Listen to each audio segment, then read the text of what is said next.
Desperate Measures by VVC. Chapter 11.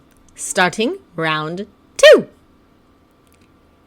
The reaction to his second interview was decidedly mixed. Some thought he had been unnecessarily and unfairly harsh.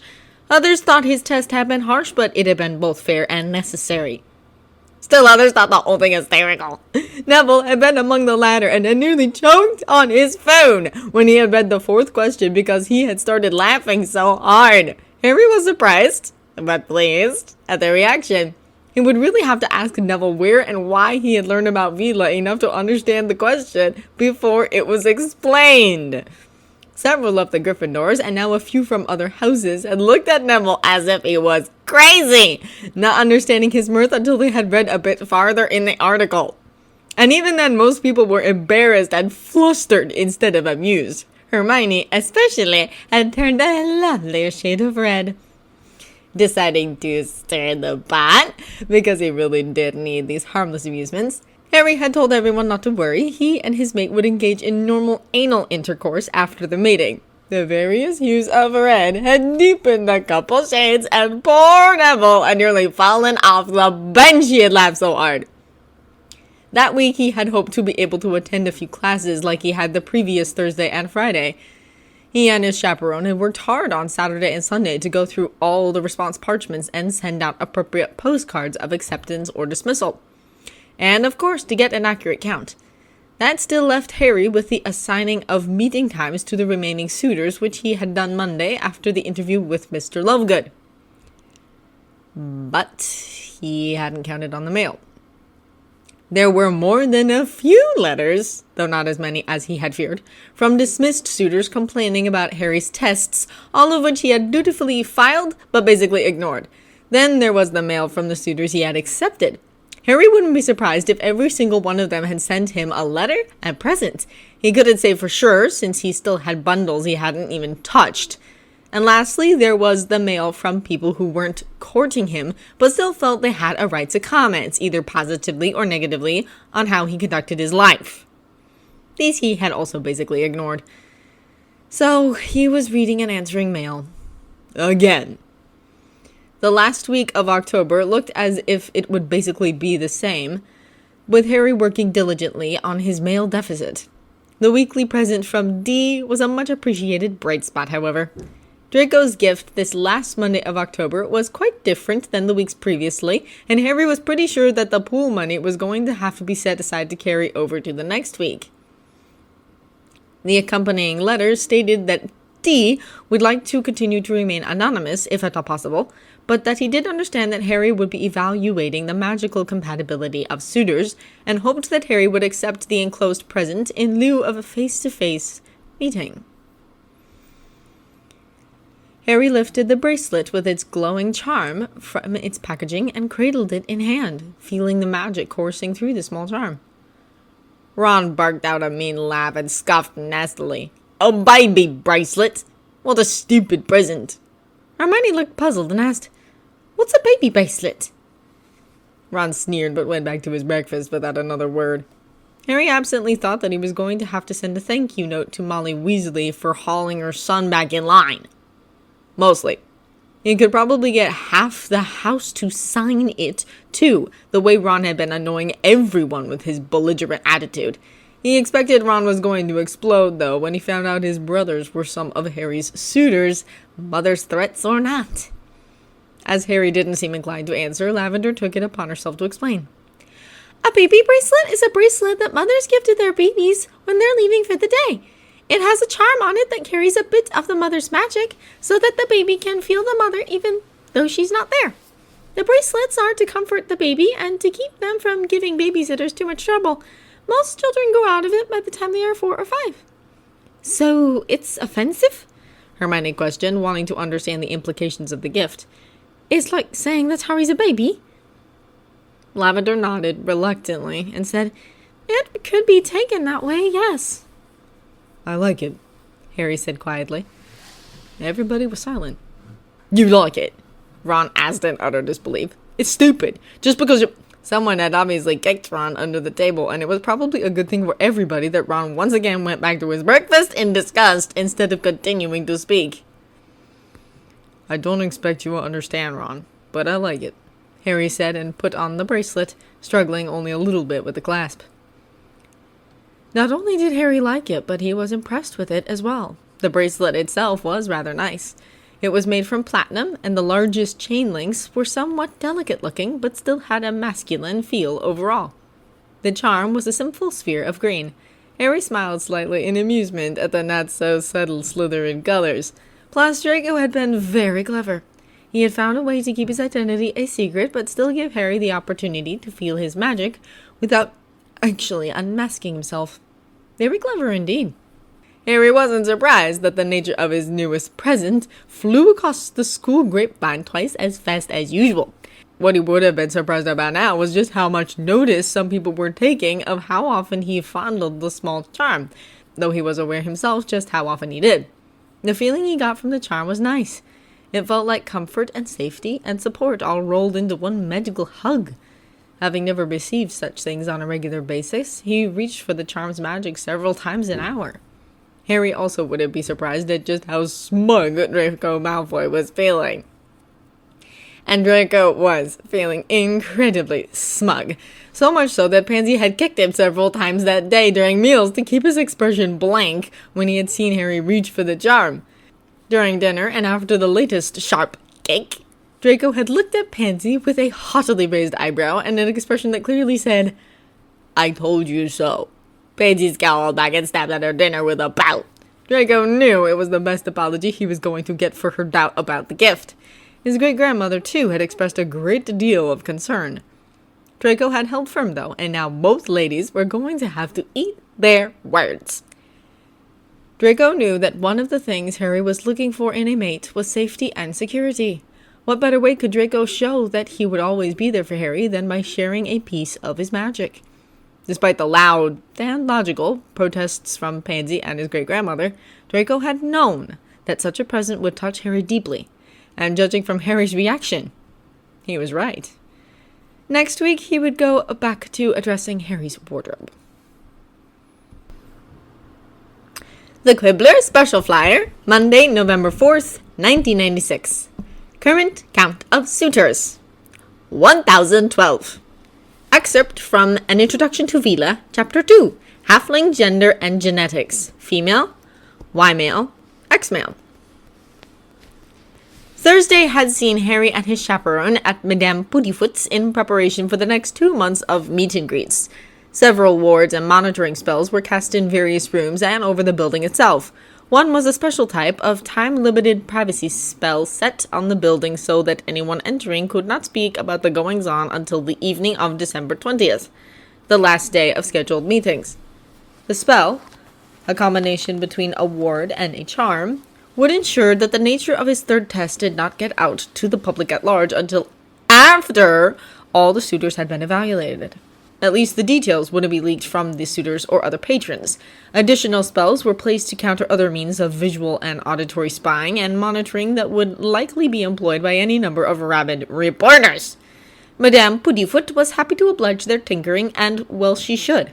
Harry was paying her 20 galleons a day for her cooperation and assistance in his little scheme. Friday had been the first day of the meetings and had gone pretty much as he had anticipated. He had stayed in the Great Hall long enough to collect his mail, then had left to meet his chaperone and 2 guards at the main gate and made their way to Madame Puddifoot's. At 8:30 they had retired to the private room they had prepared the day before to munch on treats and watch, on the specially spelled wall, the reactions of the suitors as they arrived and asked for him. The first suitor, handsome and well-dressed, had arrived at 5 minutes to 9 and promptly approached the proprietress to ask for Mr. Harry Potter. Then the fun had begun. Madame Puddifoot had been brilliant. She had promptly retrieved an appointment book and politely asked for the man's name. She had then looked in the book, tapped her quill a few times, looked up and said with bland professionalism, "I don't have your name on my list, young man. You're not scheduled to be here today, and I'm afraid I can't let you in to see Mr. Potter." The young man in question had shown only mild surprise and asked, "Are you certain, madame? I have a letter here stating that I'm to be here at 9 o'clock. "I'm quite certain, sir. Your name is not on the schedule." The man had taken out his letter and passed it to Madame Puddifoot and asked politely, "Would you mind taking this to Mr. Potter and double-checking my appointment time? If there is a problem, perhaps he can provide another date and time. Madame Puddifoot had made a good show of reading through the invitation and making appropriate thoughtful sounds before she had said, "Very well. Please wait a moment." By the time the woman had made it to the private room, Harry had already filled out a pre-prepared postcard stating, "Congratulations! You have passed my test of respect through civility in the face of unforeseen obstacles. There will be a luncheon at noon for all those who pass this morning's trial. Please let me know if you are unable to attend." The man had laughed when he read the postcard, then bowed to the proprietress and left, stating he would be back later for the luncheon. Out of the 12 suitors that had arrived that morning at 15-minute increments, only 2 were given the "You were rude and are dismissed" postcard. The remaining suitors had all arrived timely for the luncheon, and, as none of the warning spells in the luncheon room had been triggered, Harry, his guards, and his still fully cloaked chaperone had joined them. During the luncheon, Harry had made sure to make physical contact with each of his suitors to get a feel for their magic, and had also subtly sniffed them. He had made careful mental notes, and when the luncheon, which had gone pleasantly well, was over, he had returned to the private room with his chaperone. While watching and evaluating that afternoon's suitors for that evening's group dinner, he had sent out a further set of postcards to that morning's suitors indicating their current status of accepted or dismissed. All in all, he had eliminated 2 for being rude, 3 for magic incompatibility, and 1 for wearing cologne. Veela had excellent olfactory senses and positively hated strong-smelling perfumes and colognes. Another very basic fact that would have been in any factual book on Veelas. Wearing it to meet a potential half-Veela mate had been a big mistake on the suitor's part. Friday's dinner and Saturdays and Sundays' luncheons, because he wasn't giving up his entire weekends for these meetings, had gone similarly. Still, it was tiring. By the time Monday rolled around, Harry was very much looking forward to the distraction of his weekly present from Draco via the huge eagle and the playful gambling of his housemates. A pair of gloves and a nice scarf would have been nice since it was starting to get really chilly, but the knee-high dragon-eyed boots were just as good, especially since they had a permanent warming/cooling temperature control charm on them, and his current shoes, which he promptly trashed, were less than desirable in damp environs, much less in full-out rain and snow.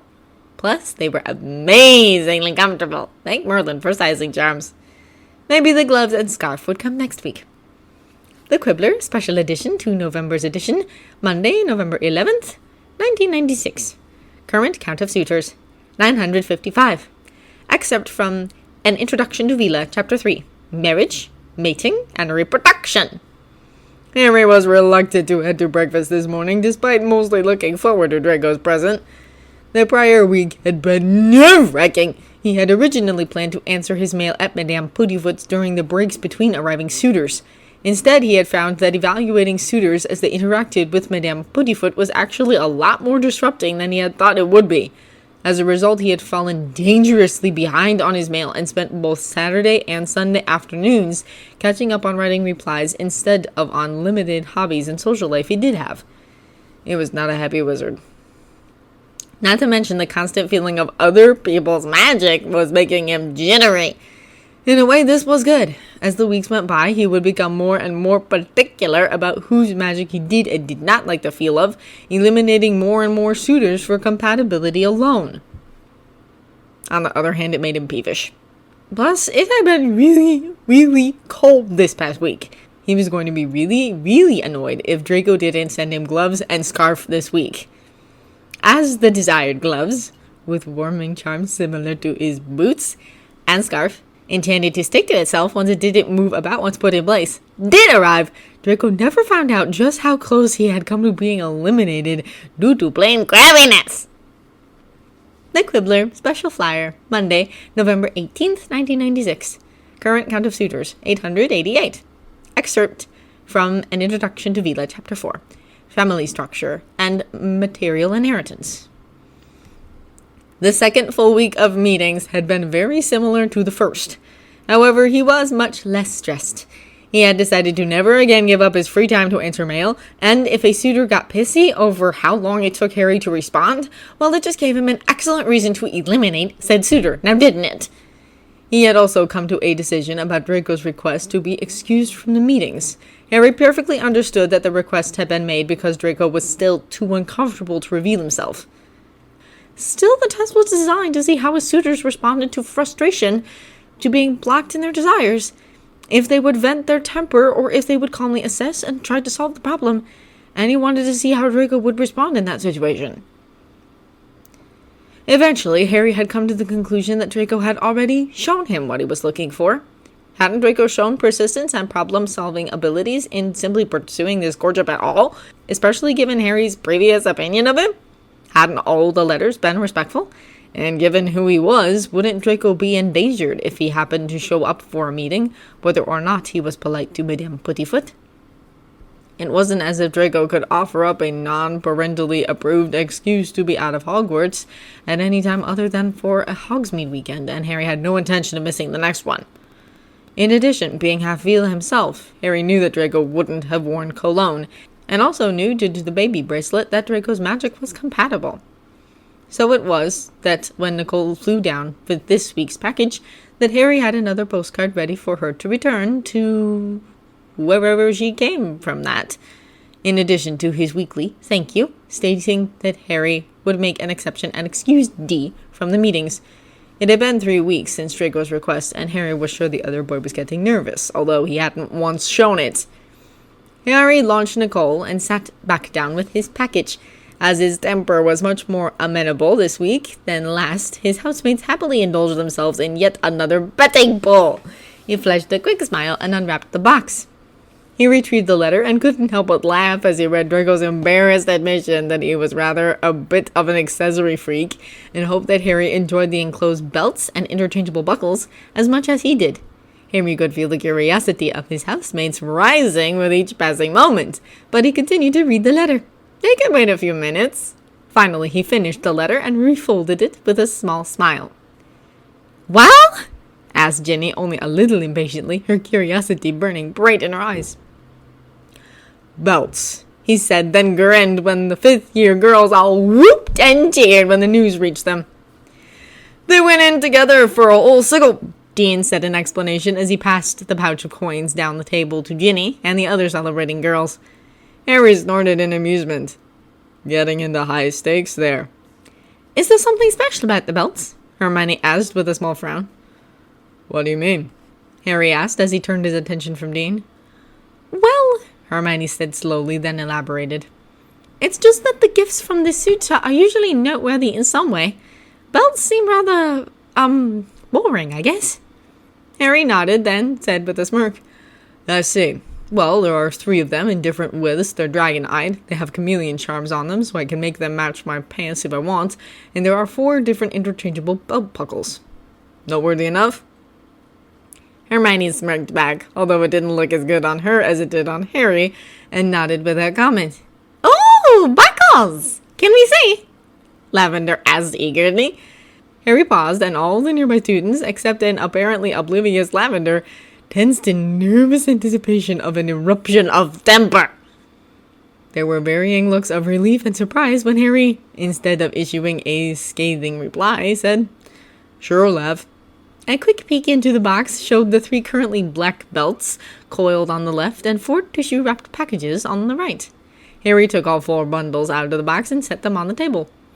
He had more than just a Gryffindor audience as he gently unwrapped the first buckle. "This is the Ravenclaw one," Harry said as he passed it along the table to Lavender. "It's a stylized raven in bronze holding a lapis lazuli stone in its claws." "Oh, pretty!" Lavender cooed as she traced the gemstone. Her statement was met with agreeing murmurs from around her as others strove to get a look at the buckle. Not many were successful, as the buckle was only about 2 inches by 3 inches. Harry kept a keen eye on the piece as Lavender showed it around. A few minutes later, she handed it back.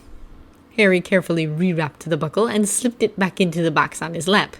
Then he carefully unwrapped a second buckle and passed it over. "Slytherin. A silver Ouroboros around an oval of malachite." "Are the other 2 Gryffindor and Hufflepuff?" Hermione asked. Harry nodded as he watched Lavender examine and show off the second buckle. "To honor the school I attend." he said, and while that was what Draco had written, Harry wondered if this might be a settled test in reverse. Would Harry Potter, the Gryffindor golden boy, have the guts to wear a Slytherin symbol? Or was he simply blowing smoke when he had stated in the second interview that he didn't mind what Hogwarts house his future mate was from, if indeed they had attended the school at all? He resolved to wear all 4 buckles, proudly and visibly, over the next month. Draco sat cross-legged on his bed and stared at the envelope sitting in front of him, his thoughts going around in circles. He hoped the envelope, ostensibly from his great-grandmother, finally held the reply to Draco's plea to forego a face-to-face meeting. What if Harry had refused? Could Draco try to change his mind? How would he do that? Somehow he would have to, because there was no way he could get to the meeting unless it just happened to coincide with a Hogsmeade weekend, which wasn't likely, so he hoped that Harry had accepted. But what if he didn't? What if Harry refused? You'll never know if you don't even open it, Pansy said from behind him. Merlin! Draco exclaimed as he whipped around to face his friend. He clutched his chest as his heart raced from the shock of her appearance. You didn't have to sneak up on me! Pansy rolled her eyes. I didn't sneak up on you. You weren't paying attention, she said impatiently. So are you going to open the letter and see if you've gotten your answer? Or are you going to angst over it all night like some pitiful Hufflepuff? Draco scowled, but picked up the envelope and defiantly ripped it open. He read the enclosed postcard and, while relieved, wasn't quite sure what to make of it. He passed it to Pansy. I accept the baby bracelet in lieu of a face-to-face meeting. Thank you for the gloves and the scarf, blah, blah, blah. Pansy read, then looked up disbelievingly. That's it. No explanation. I guess he figured that the acceptance was enough of an explanation, Draco said with a shrug. He smirked at Pansy's now outraged face and added, I've passed round 2. Pansy scowled. And round 3? She asked. Draco frowned. That's what I'm concerned about. There's no mention of the next test, and there's no word from those who've already attended the meetings. They've been spelled silent, Pansy reminded her friend. I know, Draco said. He shook his head and verbalized his thoughts in the hopes that Pansy could help him figure out what to do next. I don't think you would leave me at any more of a disadvantage than any other suitor, so that means they don't know what the next test is either. You have any ideas? Pansy climbed onto Draco's bed and made herself comfortable, leaning against several pillows. She narrowed her eyes in thought and stared for several minutes at the dark green canopy. The first round was a double test, she said slowly. He looked for punctuality and knowledge, both of which he classified under the category of respect. The second round is probably a double test as well somehow. He's testing for magic compatibility, obviously, and you pass that test with a baby charm. And the second part? Draco asked curiously. I'd wager it's something having to do with respect, Pansy said slowly, picking at the quilt beneath her. Something that you've also passed somehow. I would have to have passed it through my letters, Draco said. Pansy nodded distractedly. Yes, but what exactly? My stories, Draco suggested. I've been telling him about myself through my letters like I promised. That might be it, actually, Pansy said thoughtfully.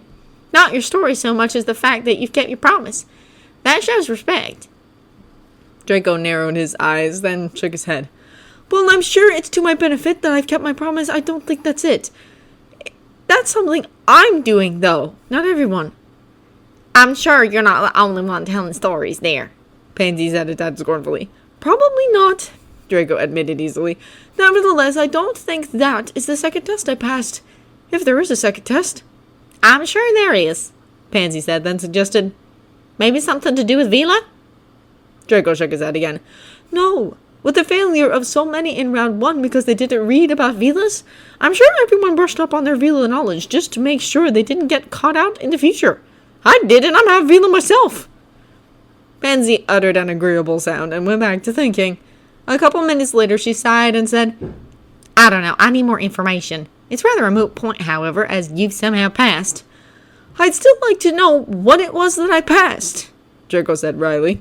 I'm sure, Pansy said with a small grin. Let's get back to test number 3. Now it was Draco's turn to sigh. I've no idea. Maybe he'll send a note about it once the test gets closer. Or maybe it's something you need to think of yourself, Pansy said. And if you don't... Draco groaned in frustration. That's what I'm afraid of.